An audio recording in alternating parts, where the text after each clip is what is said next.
नमस्कार दोस्तों आज मैं आपको जैक F4 मशीन के बारे में थोड़ा नॉलेज दूंगा कि जैक F4 मशीन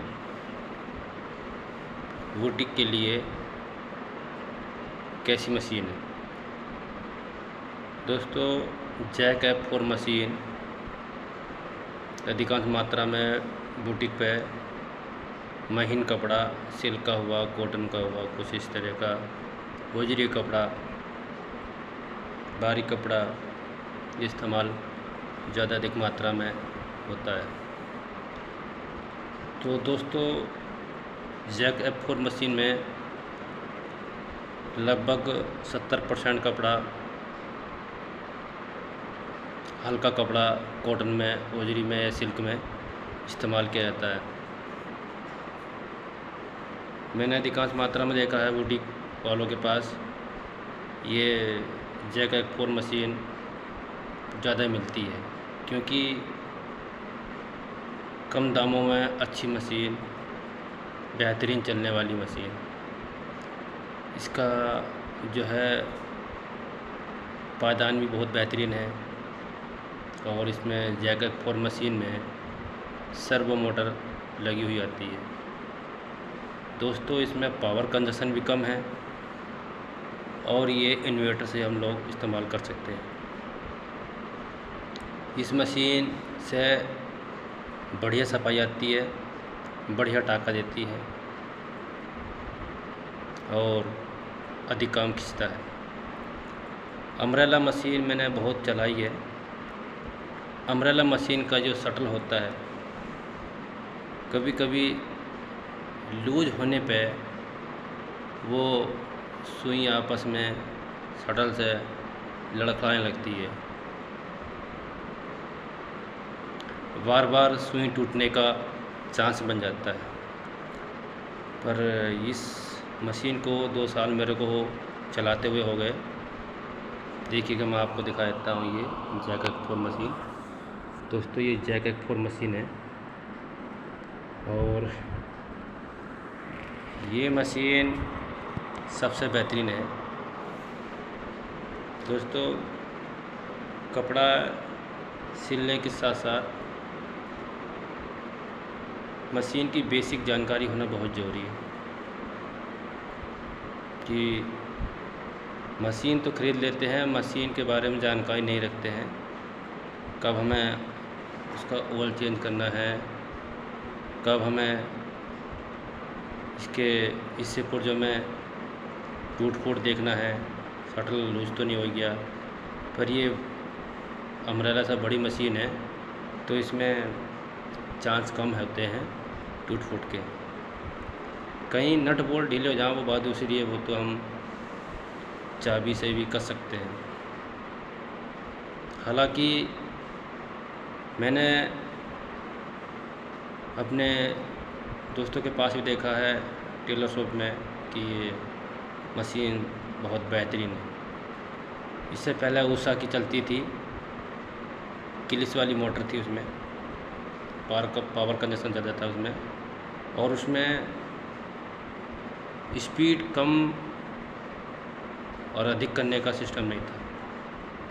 दोस्तों इसमें स्पीड कम करने का बहुत बढ़िया इसमें दिया है। ये देखिए बढ़ रही है और इधर से माइनस से घट रही है। दोस्तों इस मशीन में बहुत खूबी है और इस मशीन को चलाने के बाद अम्ब्रेला मशीन चलाने का दिल नहीं करता, क्योंकि हम उसमें मोटर भी फिट करते हैं तो उसमें क्लिच वाला सिस्टम नहीं है। थोड़ा सा हल्का एक्सीलेटर दबाने पे वो रुकती नहीं है। अगर हम बारीकी काम करेंगे तो सही नहीं है। बारीकी काम करने के लिए ब्लाउज का हुआ या कोई भी और काम हुआ, ये सबसे बेहतरीन मशीन है। तो मैं अपने जितने भी मेरे बिगनर्स भाई हैं या जो भी ये काम करता हो, सिलाई का या लेडीज़ काम हो या जेंट्स का काम हो, उसके लिए ये सबसे बेहतरीन मशीन है।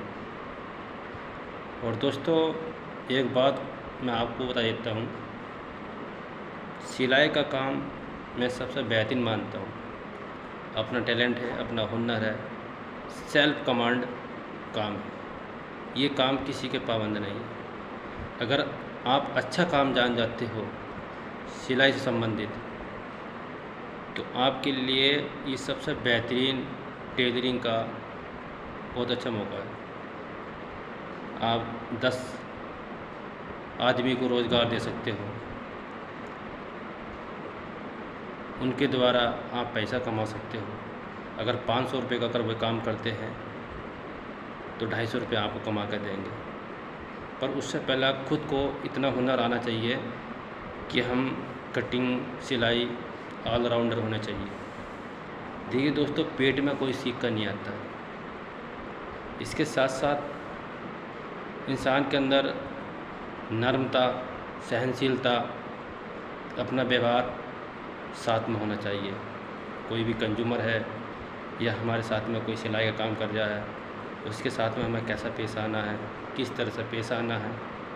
जो काम प्यार से हो जाता है वो डांट डपट या गाली गलौज से कभी नहीं हो सकता है। सिलाई का काम एक बनिया के जैसा होता है।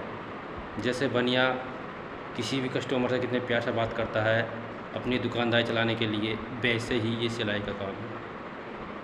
किसी को अगर सिलाई सिखाने की कोशिश करते हैं तो अपने ऊपर पहले ये सोच के चलना है कि हमने भी किसी से काम सीखा था। काम बताने से हमेशा काम ध्यान में रहता है। आदमी छोटा बड़ा नहीं होता है, उसकी और समझदारी सामने नज़र आती है। तो दोस्तों, मैं जितनी भी माता बहनें हैं ये सिलाई का काम करती हैं, सीखती हैं, तो मैं उनके लिए बहुत बहुत धन्यवाद देना चाहता हूँ कि सबसे बेहतरीन काम है। अपने घर पर बुटीक भी खोल सकते हैं, कहीं बाहर दुकान खोल करके भी अपनी ये सिलाई का काम कर सकते हैं।